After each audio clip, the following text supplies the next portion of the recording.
Welcome back to Season 4 of the Sober Motivation Podcast. Join me, Brad, each week as my guests and I share incredible and powerful sobriety stories. We're here to show sobriety is possible, one story at a time. Let's go. In this episode, David shares his intense journey from his upbringing in Ocean City, New Jersey, to struggling with addiction during high school, and eventually finding himself in psych wards, rehabs, and homeless, highlighting the power of the right support system and the incredible transformations in his life. David discusses the pain and the growth experienced in recovery, now thriving as a medical student with aspirations of becoming a neurosurgeon. Tune in to hear how he turned his life around, harnessed his addiction for good, and discovered the true power of sobriety. And this is David's story on the Sober Motivation Podcast. How's it going, everyone? Brad here. Welcome back to another episode. Before we jump into David's story, I just want to let you know about something that I really am excited to get going on and has already kind of started. It's a new podcast, subscription-only podcast called Sober Motivation Just Between Us. Here we're going to slow down and talk about the things that matter beneath the surface, our struggles, our breakthroughs, our fears, and the moments that change us. And each episode is going to bring personal reflections, some guest conversations, mindset shifts, and practical tools to support you on your alcohol-free journey. I would love to invite all of you to check it out. I'll drop the link down in the show notes below on how you can join this podcast and listen in. It's going to be a lot deeper parts of my story and different thoughts on different topics in sobriety. The whole roadmap is not figured out. It's going to be an as we go kind of thing, but there's going to be a ton of value there about sobriety. And it's not going to be about the stories. It's going to be more of my personal insights, connecting with guests on specific topics and what's really helping them and some tools that they can give to us to help us get to the next level. So I would love to have you. Also, heading into the holidays, it's extremely busy. Sobriety can become very difficult during this time with the days off and hanging out with family and everything else that goes into it. So I just want to mention that I have a few spots open for my one-on-one mentorship. This isn't about me telling you what to do, but it's really about me walking with you to help you out, check for blind spots, and support you, hold you accountable to your goals, whatever that may be. And lastly, another incredible thing is the Sober Motivation community. We have over 10, 12 meetings every single week, an awesome community of people that are willing to meet you exactly where you're at, because we've all been there at one point or another. I'll drop all those links down in the show notes below. Would love to connect with you. Now let's get to this episode. Welcome back to another episode of the Sober Motivation Podcast. Today we've got David with us. David, how are you? Really good. Happy to be here. Yeah, man. Glad that Jason connected the two of us for you to jump on here and share your story. Shout out Jason. Yeah, he's the man. Yeah. So what was it like for you growing up? It was pretty normal, man. I talk about this a lot. I didn't have anything crazy. You know, my parents got divorced when I was a little bit on the younger side, but I don't really remember it affecting me too much. There were some instances of specific family members struggling with things like alcohol and drugs and addiction, and previous family members that I'd never really met that had passed away due to it. So I'd always known about the harm that could potentially come from drinking, using drugs. And I think that kind of pushed me away from taking my first drink earlier than I would have took it, because I kind of knew I'd seen what it was doing to people in my life. And again, it wasn't anything crazy, but I saw these common patterns with people that were drinking every day. And I saw how it was affecting their life, their relationship, their appearance, their habits and stuff like that. So it kind of pushed me away from taking that first drink. But eventually I did when I was in high school, and just had a crazy white light experience right off the rip, and kind of knew that was going to be my deal for a little bit. But yeah, in terms of growing up, it was, nothing abnormal really. I mean, not from a super wealthy family, also not poor, but kind of right in the middle. We struggled financially a little bit, but had everything I needed. Yeah. Where did you grow up? I grew up in Ocean City, New Jersey, kind of on the beach. Yeah. Okay. Yeah. Interesting you share that too with your parents' divorce there. There's a lot of shows kind of in the catalog there where people share a, similar experience too. And, maybe it impacted them, maybe it didn't. Do you have siblings? Yeah, yeah, I do. I have a younger brother, a younger sister. What was school like for you? It was good. I mean, I feel like I was like a mediocre student. When I started using, I was no longer a good student or even an average student. But it was good for me for the most part. But once, like right when I found alcohol, right when I found drugs, it was kind of that was the main focus, and everything else was no longer really a priority for me. Yeah. So it Yeah. started to go downhill. Yeah. Okay. So it's an interesting story, right? And not necessarily one new to the podcast, but it does interest me how, leading up to kind of that first point when you started drinking, right? I saw on your Instagram there at age 16, everything is going pretty well. Like overall, it sounds like. And then you have that first drink and kind of worlds collide. How do you look at that now? Like what maybe caused it? It's a good question. So I think that like I didn't really understand exactly what I was struggling with, and I didn't really understand what it felt like to be have some of the weight lifted off me a little bit because the weight was just always on me. Like I didn't even know what it felt like to be have some of that removed. And right when I took that drink, that weight was removed off me. So for the first time in my life, I felt like lighter and at ease, more at ease than I had ever been. So, I think that I attribute it a lot to that. I mean, right, like I didn't even realize I was really struggling with a lot of stuff leading up to that drink. Like I just thought this is what it is. And Yeah. then I took that drink and I experienced the ease and the comfort and the contentness and the liquid courage and the ability to socialize how I wanted to and not overthink everything. Mm. Right when I experienced that, I got accustomed to feeling at ease like that, and I wanted to feel at ease again and again and again and again. And every time I went back to feeling that way, and then I woke up the next morning sober, back to reality, the weight kept feeling heavier and heavier and heavier. Mm. So, I think it was a lot of that.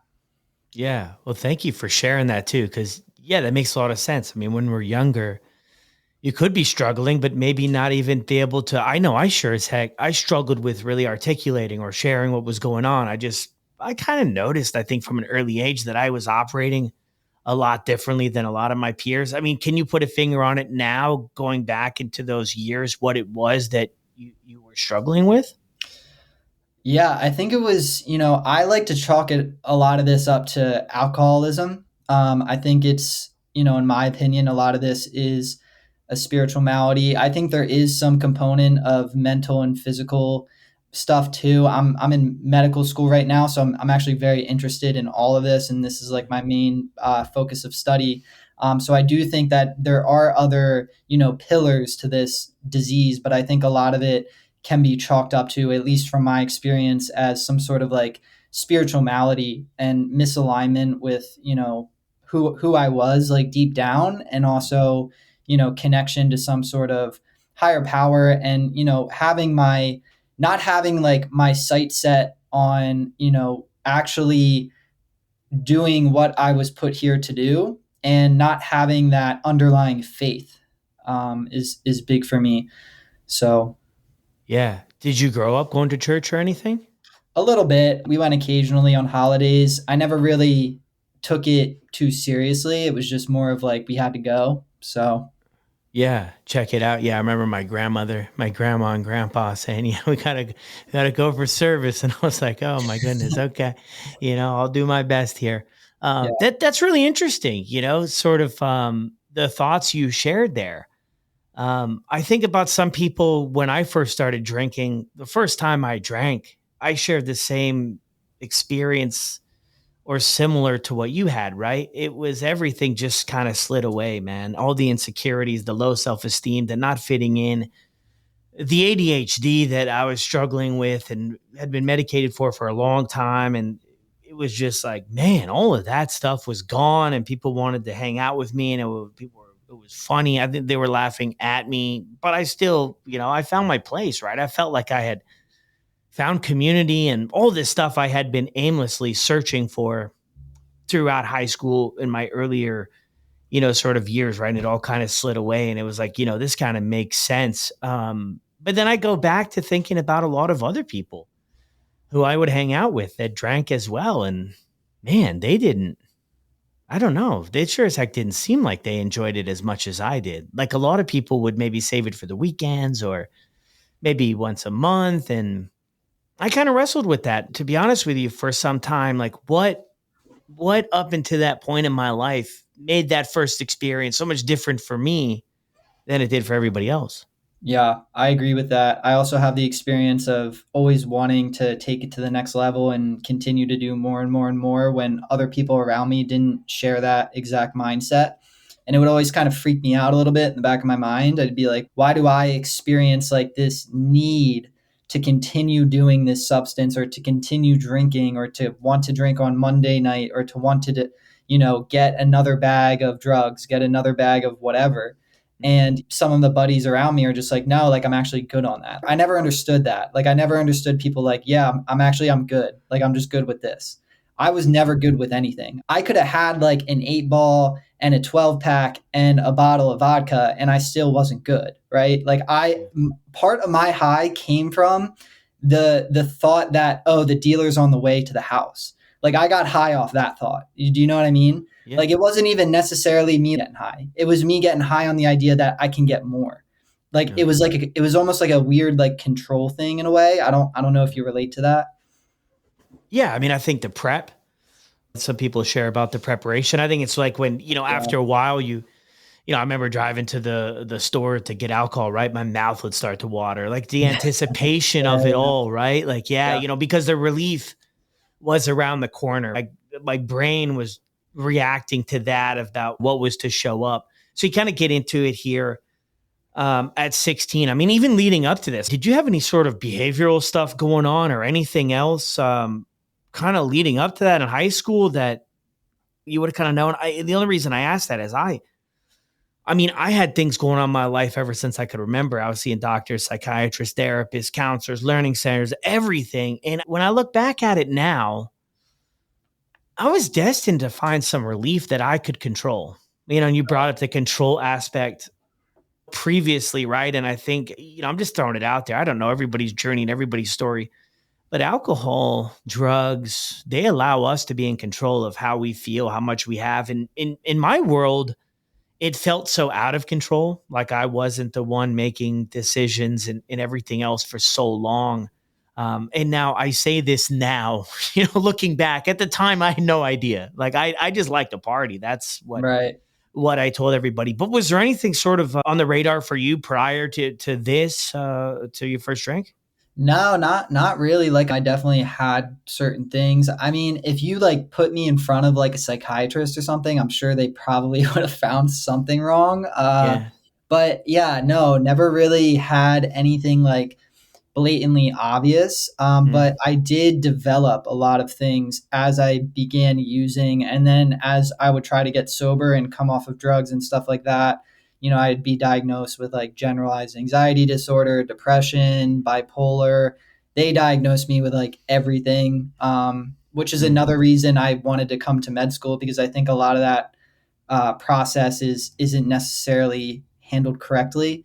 I don't know if you've ever gone into detox or rehabs to try to get clean, but my experience with doing that at multiple different facilities is you go there and immediately they're trying to put you on pharmaceuticals. And I was on enough medication at one point in my recovery for a paranoid schizophrenic. So I was taking like handfuls of pills every morning and I was symptomatically, I was like a paranoid schizophrenic, but I was detoxing off of like a 5-day bender of using crack cocaine and not sleeping. So like obviously, Yeah. I'm going to be I'm going to look symptomatically identical to somebody who has like schizophrenia. I don't think that, but that doesn't warrant me taking on this medication and falling asleep at noon. So if you go through my medical records, like you will see like me being diagnosed as this and that. But yeah, that didn't necessarily come until after I'd been using for a while. Yeah. Yeah. Interesting there too. Take us back to like how things pick up. I mean, from 16, still in high school, you kind of get into drinking. How do things pick up speed for you? And two, I'm wondering as well, like, does anybody around you notice too? Because for you, your story, looking at is a lot. There's similarities to mine, as some people have sort of a maybe what some could call a slow burn. Might be over decades or even more before things get problematic. It sounds like for Yeah. you, and definitely my story. I mean, I was getting in trouble fairly quickly. So did anybody pick up on it, and what did the progression look like? Yeah. I'll start by saying like I'm very grateful that my progression of this whole thing was like very, very intense. And I feel like that kind of like goes to my personality a little bit. Like I'm an obsessive person. Even before I picked up a drink, if I like something, I do it all the way. And that's still my personality today too, by the way. Just not directed toward drinking. I'm a Yeah. big proponent of using that addictive personality to go out and do what you want to do. But I'm very grateful because I see a lot of people, especially online, that like it didn't like totally consume them to the point where like they were getting DUIs, they were going into detox, they were going into psych wards, their wife was kicking them out, their family was kicking them out. Like they could manage it. But for me, like I had a little bit of that like in the very beginning when I was first introduced, and I did a good job. I did a good job of hiding it. But eventually, like I wanted to get high the way I wanted to get high. Like that's what I wanted. I remember I would go to rehabs and stuff and I would see people that were like older than me. They were like 30 or 40. And I got sober at 20. I was going into rehabs at like 18, 19 years old. So I was pretty young. I was still kind of dependent on mom and dad a little bit, but I would see these people coming into rehab getting high how they wanted to get high. Like they had their own place. They had an income source. They didn't have anybody bothering them at night. They could sit in their room and just get high. I got jealous of that. Like I wanted to get high the way I wanted to get high. And I like did it all the way up until how I wanted to do it. And it spiraled out of control very quickly. I started drinking like middle of high school, went to college, had like a promising like career path in front of me, but I didn't really even know what I wanted to do. Like I just wanted to get high. So you stick me up at college, I'm going to find ways to party and do drugs because that's what I want to do. And eventually would take a leave from school, like a medical leave. And just at the time, like a lot of it was me blaming it on like how I felt at baseline. And, at this point though, I'm like putting substances in my body like 3, 4 times a week, staying up, like not taking care of myself and just kind of like being a victim a little bit and playing it on like, oh, I feel anxious and I feel depressed. And because of that, this is why this is happening. I need to fix that. But, eventually I became educated with the idea of like the spiritual malady. And I think that a lot of like the anxiety and the depression that I was dealing with and the bipolar, like whatever you want to diagnose it as, I think it was all just like ugly manifestations of the root problem, which was alcohol. So yeah, just spun out of control very quickly for me, which I'm grateful for because I see a lot of people that just had this little like thing on their back that hasn't been like too in their face to the point where like they're going to go do something about it, but like has just been like consistently and slowly kind of like sticking the knife in between their ribs and really like fucking up their life. And for me, it was all in right away. And I wrote it till the wheels fell off. And because of that, like I was a psycho. Like I was straight up a psycho, like really quickly because I was just doing blow and drinking and I was a garbage bag. I was doing whatever I could get my hands on. I just didn't really care. I made a decision. When I took that leave from college, that was a lot for me because then I was like, I don't know, like I guess I identified then as like a college dropout and I didn't really want to sit with that reality. And I made a decision to myself and I was like, I'm just going to get high the way I want to get high. That's where I'm going to put all my eggs is in that basket because that's the only thing that kind of makes me feel good. And when you make a decision like that, it's just like, it's not going to be good, family, burnt bridges with family, ended up in psych wards, detoxes, rehabs, homeless. So it was pretty bad. Yeah. Well, thanks for sharing all of that. What were your experiences with rehab? Like, where did you go? Yeah, so I went to I would get down to Florida a lot. A lot of my like rehabs were, unfortunately, they were like psych wards because I would just be crazy. Like I was all about stimulants. If somebody like had a Xanax or like a Percocet, I wouldn't turn it down, but like it wouldn't get me like super excited. Like I would still take it, but really I liked doing the stuff that was like made me energized, made me feel like I was like ecstatic. And because of that, I would be up for like 5 days straight and just totally out of my mind and just saying like the most insane stuff. And then I would end up in these psych wards, like committed, like involuntarily in these psych wards because I was just saying crazy things. And, I wasn't allowed to leave until they cleared me like psychiatrically. So it was a lot of that. And it was just like a lot of detoxes and rehabs around my hometown in New Jersey. I was probably in every single rehab and detox within like a 25-mile radius from my house. Yeah. And it was like this took me multiple times. Like I tell people a lot too, like on my platform, it's like, you only need to be successful once. I was in and out. Like people look at me now, like the ultra marathon running, the medical student stuff. But here I sit in medical school training to be a neurosurgeon. And, people see that and they like automatically make these assumptions. But I was in the trenches for 2 years trying to get clean, like, and failing and picking up a white chip and laying in bed with myself at night thinking like, how this shit is not going to work for me. Like I'd go to meetings and I'd see the guys with 15 years and I'd be like, bro, that's not me. Like, I don't know if I have that in me. Do you know what I mean? Mm. And it would really like bum me out. But the thing about this process is you only have to be successful once. That's the biggest thing. Like this only needs to work once. You only need the right people around you once. You only need to have that good conversation with that good dude once. And then your life is going to change. And it changes so fast, bro. It changes so fast and it's so inspiring. Like there's a quote that says, your life actually changes overnight. It just takes 10 years to get to that night. That's sobriety for me, dude. I woke up one day and I was in med school. And it's real. Like people talk about don't leave before the miracle happens. Like, dude, this shit is a miracle. I should not be here. I feel like I am living a life that I am not qualified for. I was never smart. I was homeless. Addiction runs in my family. My dad's struggling with it right now, but I'm here only because of the sober community, the people that told me the truth about what I was struggling with, that educated me, that showed me in their own actions what I had to do. So. Beautiful, man. Well said. Well said. What I'm curious, a lot of stuff there, but curious about that too. What helped you stick around when nothing was working? Because I think it's really easy. Now, this is what I see these days. Younger people, right? I mean, I was fairly young when I got sober too. Rehab for a year and psych wards, like so relatable, man. Jail, whatever, all that stuff, right? It's so relatable to so many things. But I see a lot of young people specifically. And I had a conversation with somebody over the weekend, man, and things are not going well for them, but they seem to be under the impression that they've got time.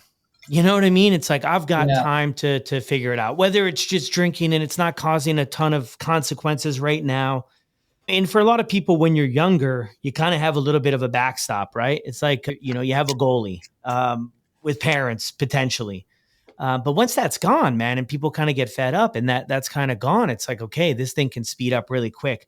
But what was it that kept you coming back to, the meetings or whatever it was, even though maybe you weren't essentially achieving the goal you wanted? Because I think that that's such a relatable story for so many. I mean, and I've been working with people and talking to people about this for 15 years.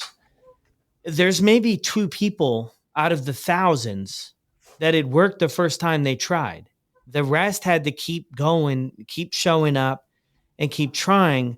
But that can also become extremely overwhelming because we sit back and think, well, Tom's figured it out. John's figured it out. So-and-so's figured it out. When's it going to be my turn? It can be a little bit defeating. But what kept you coming back to stuff? Yeah, so I think that's a good question. So I think that a lot of it was the other people around me, as much as it can seem discouraging when you see the guy in the back of the room with 15 years and you're like, oh, that just seems like such a long way to go. I found a lot of hope in those guys, because I saw it in their eyes. Like it wasn't even just like them saying they had 15 years. It was the way that they were acting. And it was the way that their facial expression looked on not only on Monday, but on Monday, Tuesday, Wednesday, Thursday, Friday. Like they were always excited.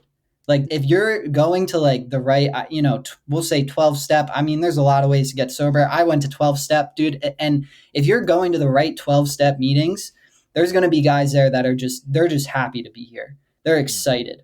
You can see it in their eyes. It radiates off of their skin. You don't even need to talk to them. You know, you don't even need to sit next to them. You can see it. And by the grace of God, I was surrounded by people like that.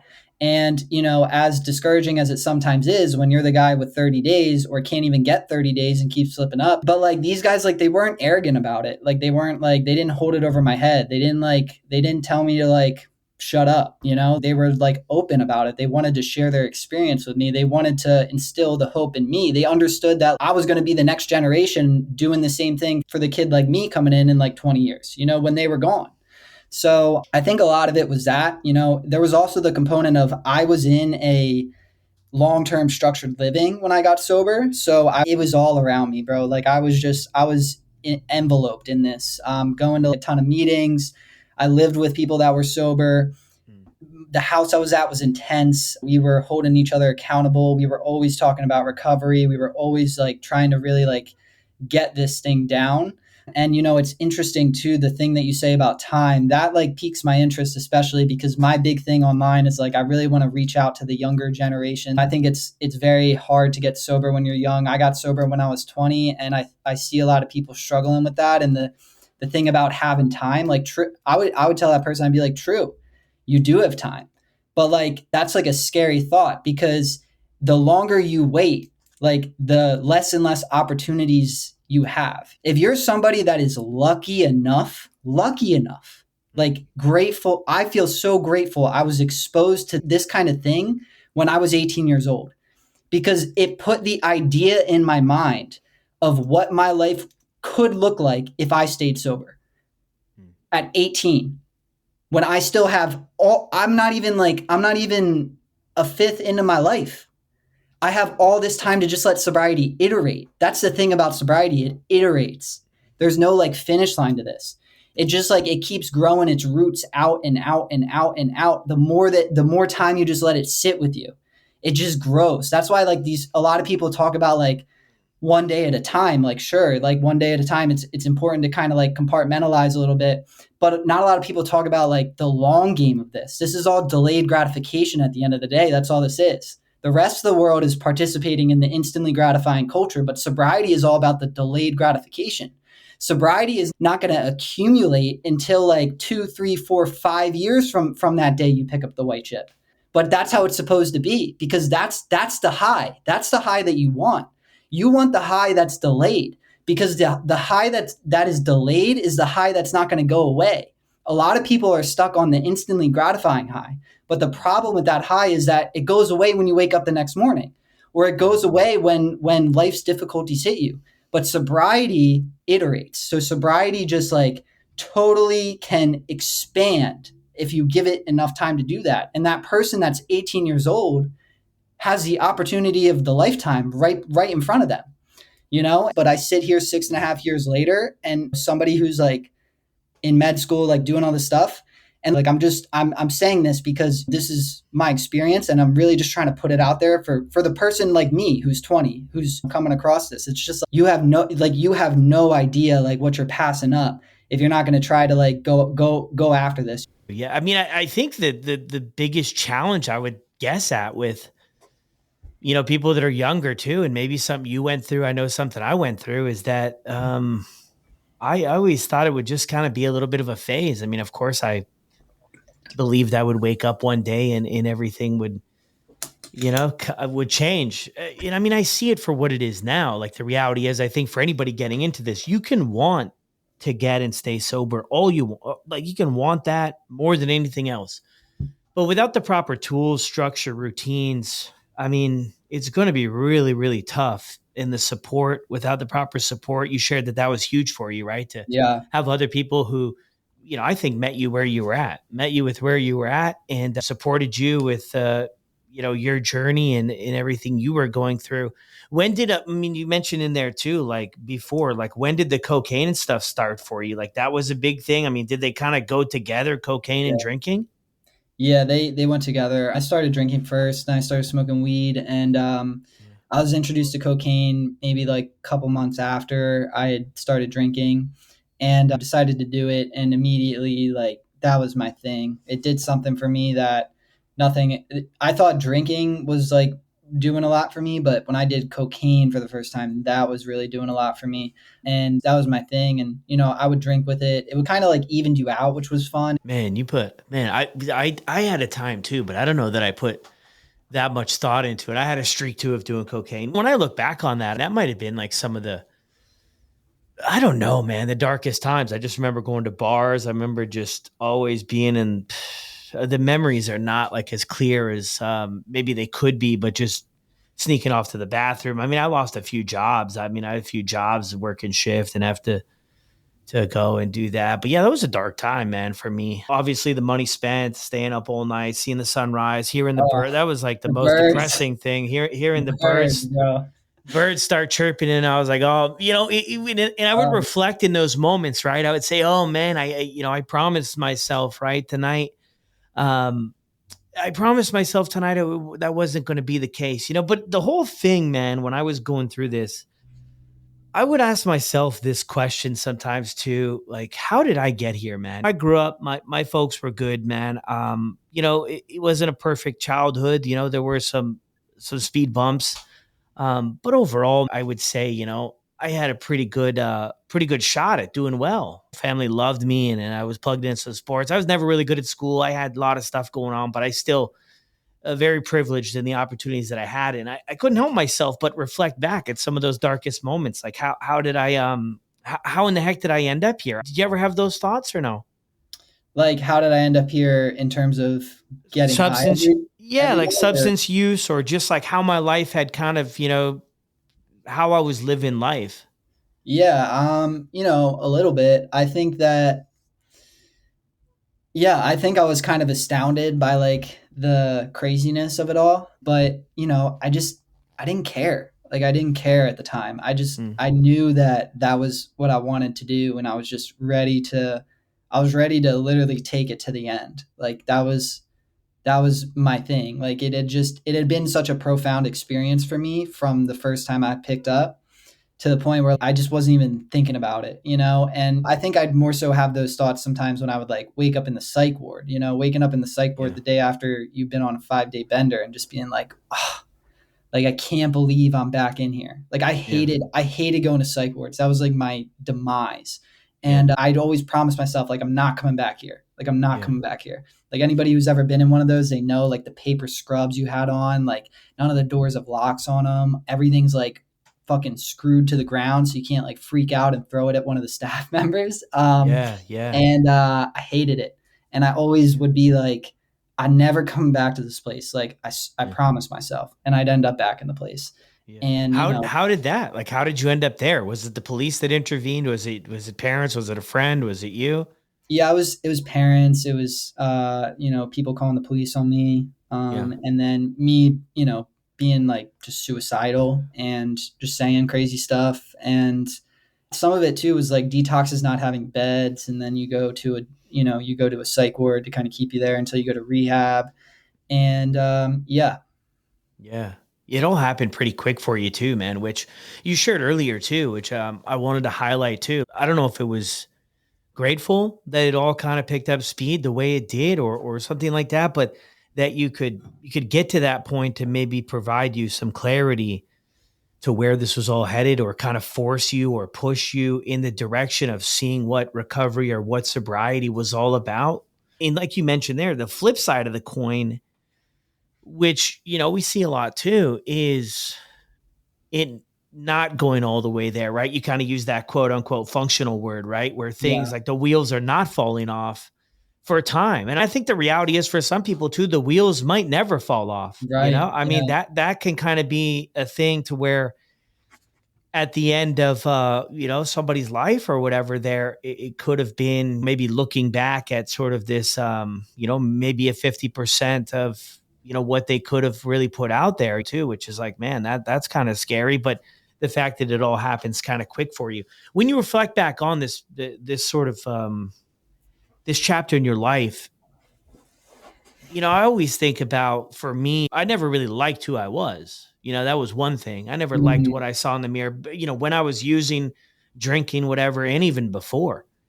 And then I feel like once I got started, it just became normal. I normalized. I surrounded myself with people who accepted it. Nobody really said any different. If they did, I would just kind of move on. Um, what was it like for you? I mean, what was it when you sobered up? What came to your mind that was like, okay, I've got to, kind of get out of this place? Yeah, it was tough, man. Like my first year, almost 2 years of actually being sober was arguably even harder than my years of active addiction. Mhm. And I think, I don't know like what it is really, but because I meet people that like, they get sober, like they stop drinking and then they start getting better. Like I used to have those roommates in rehab. Like my roommate in rehab one time, like he'd be like 7 days, 14 days, 30 days removed from the drink, and he'd start like coming back together.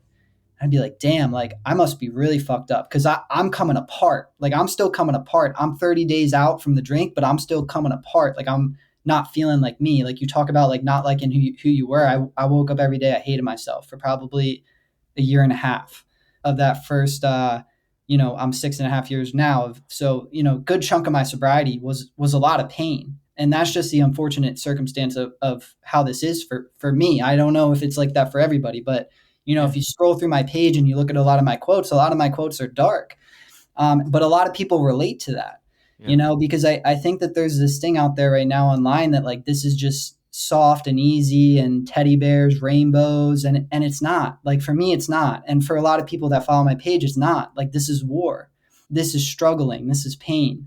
This is, in my opinion, it's God kind of using this pain to mold you into who you're meant to become. So a lot of that first year of recovery for me was really, really tough. Because the other thing about it too was like I didn't have the experience with pain yet to know that I'm going through this for a reason. I was just in the victim mindset. I woke up every day as a victim back then because I couldn't see the bigger picture. I didn't have the faith yet. I couldn't see that in 6 years I would be putting on a white coat going into med school.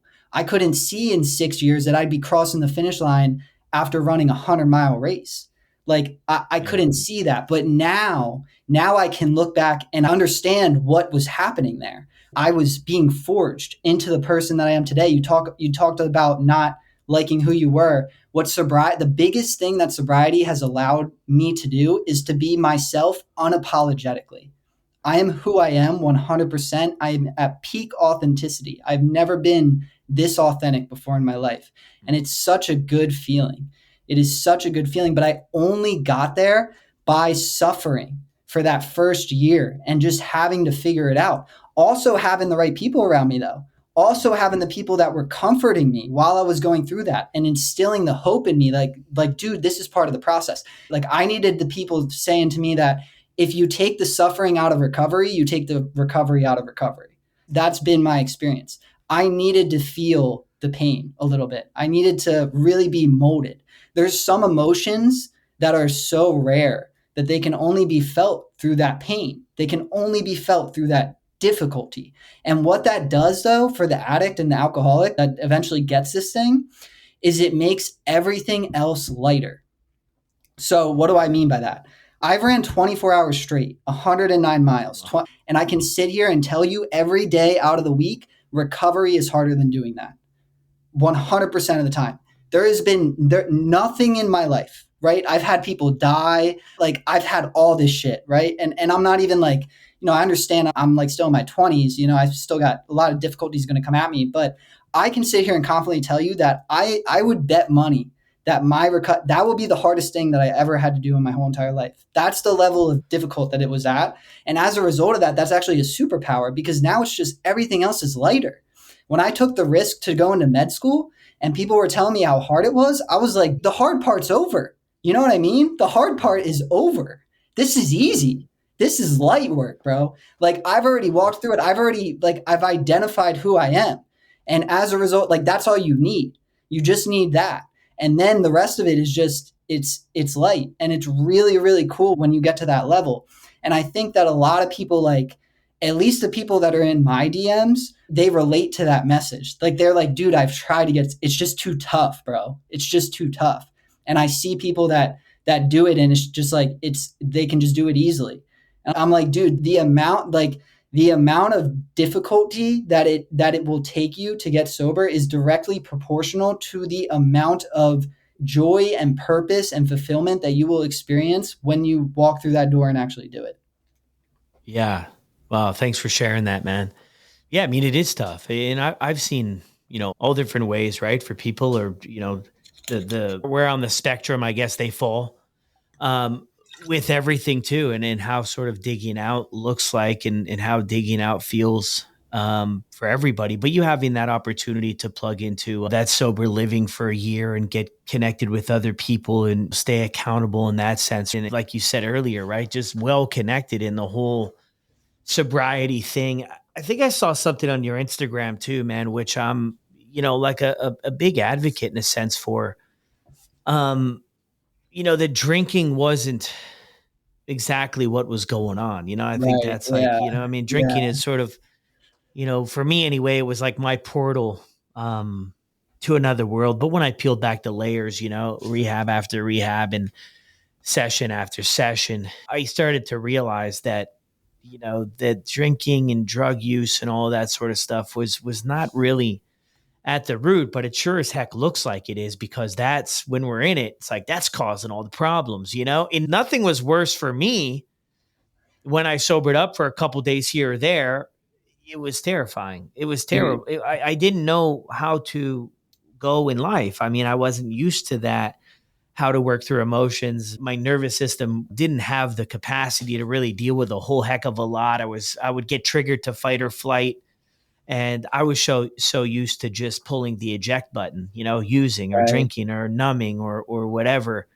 What was helpful for you after, you leave the sober living and stuff to really make this thing keep going, right? Because I mean, a lot of people too, they share, they went to, you go to rehab, you kind of do this, you do that. And all of those things, any intervention in a sense like that is really great. But how do we continue it sort of in, back to our daily life, right? It seems like a lot of people get hung up in that transition, right? Yeah. I mean, people message me all the time, 30-day rehab. Yeah. Things are great. I rocked it. I, did everything. And, Right. maybe 3-4 days later, man, could be back to how things were. What was helpful for you during these transitions? Yeah, that's a good question. I was out west. That's where my uh long-term treatment was, and then I actually wanted to go back to college. So um at the time I had just stayed in this intensive long-term sober living, and I want to go back to the East Coast because I'm on the West Coast. I want to go back to the East Coast where my college is, and I don't know anybody sober at this point, and I'm going back to a college university campus, right? So, kind of a bad look. But what one thing that I was taught very early on is to make sure I keep my sobriety number one under any and all circumstances. I was taught that if I don't have sobriety, then I don't have anything else. So therefore, despite what might be in front of me, I need to keep sobriety number one. And I kind of held on to that mindset like real tight. Because once I got a year, like I didn't want to lose it. Mm. I didn't necessarily want to be sober when I was coming in, but once I got that year and I started walking through that pain and I started feeling the payoff, I was like, I don't want to lose like this work I put in. Yeah. So I actually ended up checking myself into another sober living. I didn't want to do that, but I had people around me that were going to hold me accountable if I didn't. They were going to be like, bro, you shouldn't be doing that. You shouldn't be going back to a college campus where you don't know a single person sober and expect that you're just going to stay sober. That doesn't sound like you're prioritizing your sobriety to me. So I checked myself into another sober living, and it was an intense fucking sober living, and it sucked, bro. Let me tell you what, because I'm like a year and some change sober, and I'm walking into this new intense sober living after graduating a long-term sober living. I'm walking into a new one, and they're taking my phone and treating me like I just got taken out of detox. I'm like, guys, I'm like a year and some change sober. They're like, doesn't matter. Every client that comes in gets treated this way. You're on blackout for 30 days. You can't leave the house without a person that's like without an elder member in the house with you. I'm going to college classes. They took my cell phone. I don't even have a cell phone. I'm a college student in a nursing program. I'm writing down my roommates or my classmates' phone numbers so that if I have questions on the homework, I can go to the house phone later that night and call them from like a house telephone and be like, hey, it's David, I Yeah. need help with this. And like that might sound crazy to some people, but like that's the mindset. We're talking about like drinking being the symptom, right? Drinking not really being the root cause. If that resonates with you, like I hate to be the one to break this to you, but like you got to start implementing those kinds of mindsets into your daily life if you want to achieve long-term sobriety, because it is not just going to happen. It is not just going to happen for you, right? At the time, I was very upset about this. I'm talking about this now like I was okay with it. Trust me when I tell you, I was upset. I was paying tuition to go to school. My GPA was on the line. I was trying to be a nursing student. I'm already on bad terms in terms of, being a college dropout. I was not like okay with this happening to me at the time. But as I look back, I'm like, that was necessary because it taught me a valuable lesson that sobriety was more important than my academic performance at school at that time. Sobriety was more important than me looking like an idiot because I didn't have a cell phone and having to ask people for their cell phone numbers and write them down on a notepad so I could go use the house phone from 1920 to give them a call later that day. That's the kind of mindset, because it's not just going to work itself out, right? So I had that mindset. And there were other things too that I was taught at this long-term recovery house I was at, like journaling. And this is a huge thing. Like if I have a medical school test and I don't study for my test, I am not going to pass. No way. I need to spend a decent chunk of hours preparing for my test so I can pass, right? So here's the thing, like about like the world right now, like people study for a lot of things, right? Like people study for school, people study for business, people study how to grow a social media account. They're on YouTube trying to figure it out, but nobody really studies themselves, right? So this is where the journal comes into play. Like journaling is huge for me, man. You need to study yourself. You need to study your problems. You need to study how you feel. You need to study your emotions. You need to write this stuff down. This stuff is allowing you to study what you're really dealing with here. And as a result, I've been doing that for like 6 years. And as a result, I have a pretty good idea of exactly like what I want to do in my life, like who I am. I talk about like this peak authenticity. A lot of that was built off of journaling every single day, taking everything I was struggling with and bringing it to the journal. Because when you write it down, you hear it back in a second language. You're studying. So this isn't just, alcohol isn't our problem like we're talking about. Alcohol and drugs aren't our problem. It's deeper than that. So, it takes a specific, and I could talk all day. I'm going to stop there, but there's a lot of these tools that I use every single day that I've been using for years. Yeah. Well, yeah, it's about being intentional. It's about being intentional and putting forth the effort too, to make this a sustainable thing, right? For sobriety. Getting sober was never really my big obstacle. Staying sober was. I Yes. could get sober, right? When the bank account dried up, when I was in jail, when I was in the hospital, when I was here. But staying sober was the big time obstacle. Very relatable too. When I first sobered up, I had no interest in getting sober. I wanted the problems and consequences to stop. Shortly thereafter, I realized, hey, let me connect the dots here. My substance use is causing is part of the problems. It's all intertwined. So if I wanted to stop the problems, then the substance use would have to go. But I sure bit a lot of the same experience you had, man. It was really difficult because I didn't know who I was. So I had like this identity crisis. Plus, I dug myself an extremely deep hole. My grandmother's 80th birthday party, we just celebrated it yesterday, and I shared it in the sober motivation community. My grandparents saved my ass. At the end of things, I called them out of the blue, and I said I need help. And she was 65 at the time. Yeah. My grandfather was even older, and they lived in Canada. I lived in North Carolina. They drove down the next day. They picked me up in Carolina and brought me to my last detox in Florida. And for a long time, I felt guilty about that because they swiped 3 credit cards to the max. I didn't have any health insurance. Like I was sleeping on my brother's floor. And at that point in time, right? Yeah, I had to do whatever I took. And it was so interesting, man. You talked about sort of the pain. I remember they kind of presented me with 2 options. I was really heavy into opiates, heroin at the time, Xanax, drinking, everything, and methadone, whatever I could get out of my reality with. Yeah. And they had two options, man. They had like sort of this medical thing where you'd go into a hospital, you'd pay like 30 grand, and they would like put you to sleep and rapidly detox you. But it was like painless and whatever. And or they had, the traditional detox with medical support and Suboxone, whatever. And I was like, I want to do the other one because I want to remember it in some weird way. I don't Mm. want an easy way out of this. When I think in life, Yeah. we look for the easier, softer way naturally. Our brain is designed to protect us. We enter a room, first thing Right. we find are the exit signs, right? If shit hits the fan, I know where to go without even really realizing it. But kind of putting ourselves in that uncomfortable spot provides a massive opportunity to grow. Massive opportunity to grow when there's kind of no way out. The wiggle room is slim. There's always a way out. There's always a choice. You could leave, you could just call it quits on stuff, but I found putting myself in those positions to where it was gonna hurt a little bit. It was Right. really gonna hurt. Yeah.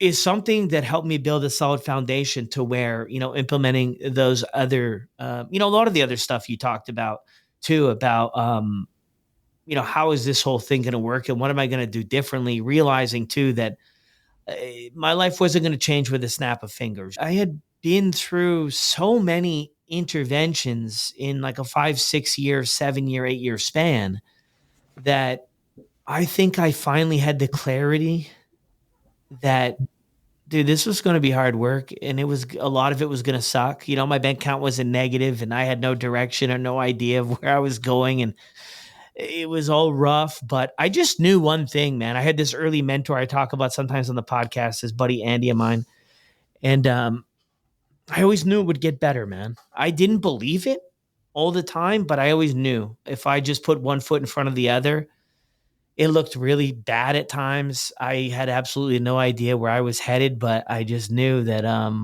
if I put one foot in front of the other, like I would get somewhere other than where I was, and anything was better than where I was. That hopeless state of mind, man, where you just feel like, what's the point kind of going anymore? I had those thoughts a lot. What was the point of even carrying on with where I was at? So Yeah.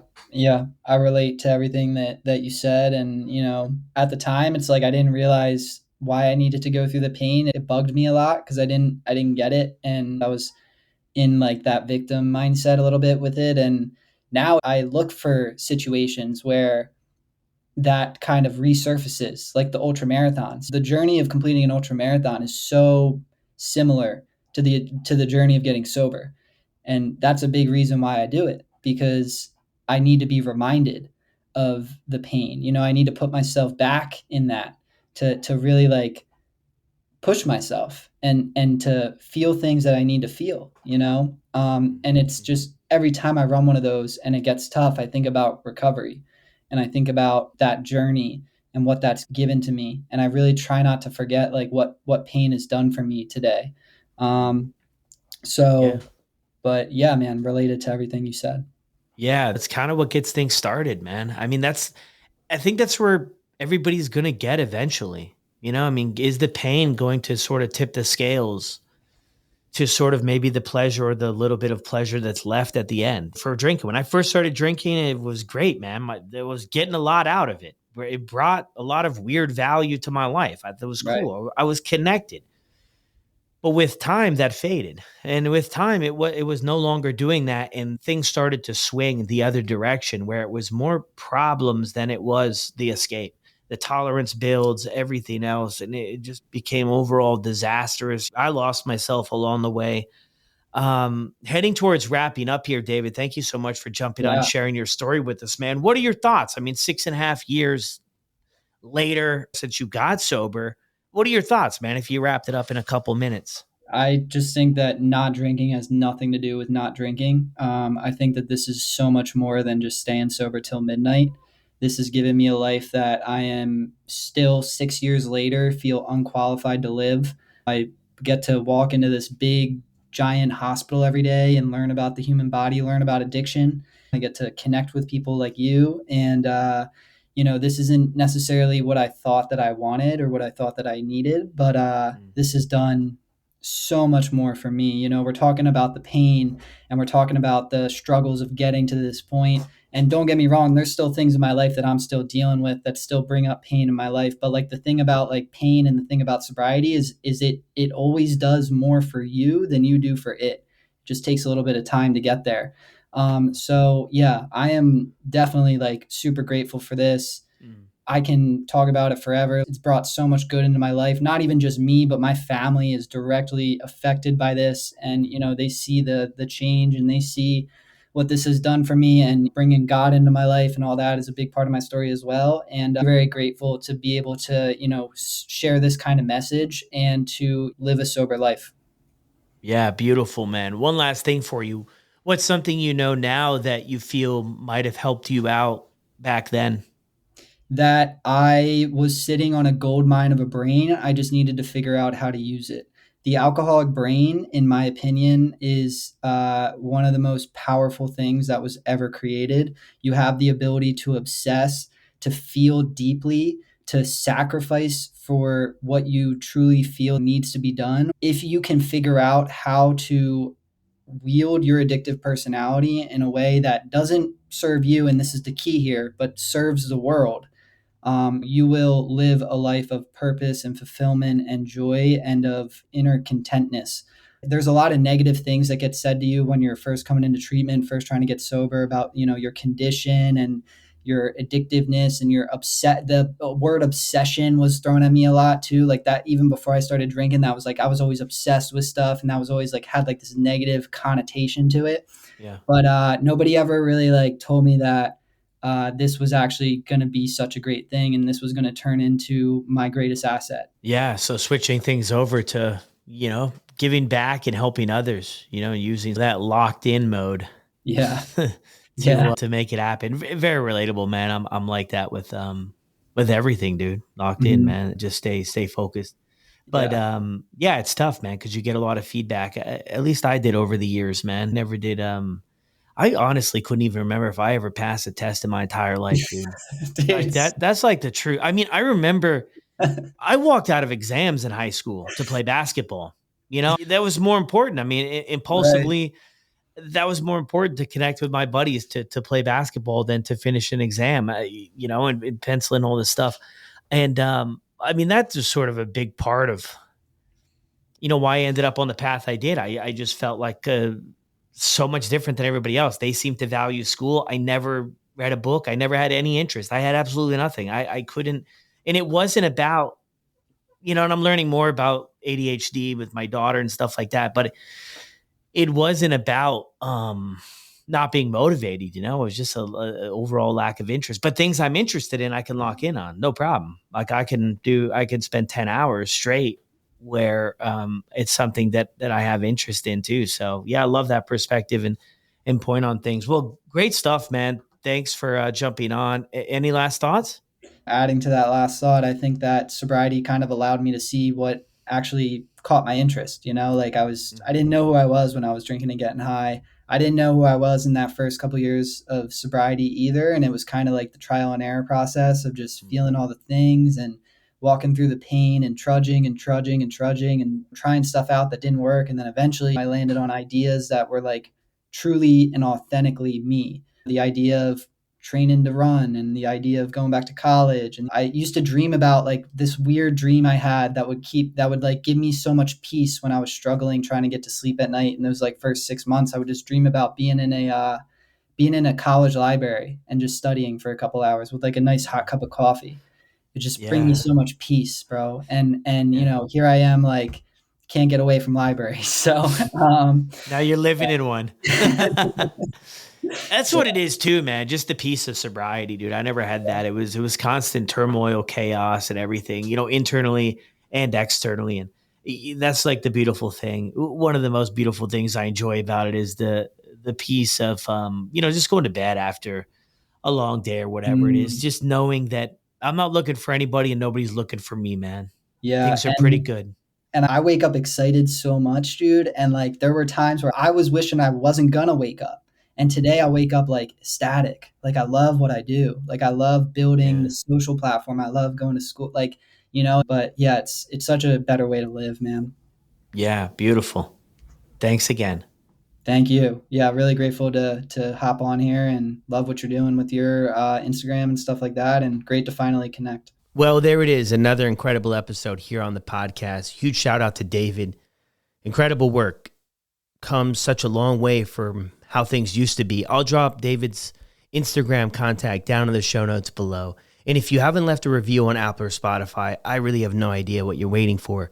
Take a second out of your day. Please drop a review. It lets people know when they're checking out all of the sobriety shows, then maybe they should give ours a listen. Thank you as always, and I'll see you on the next one.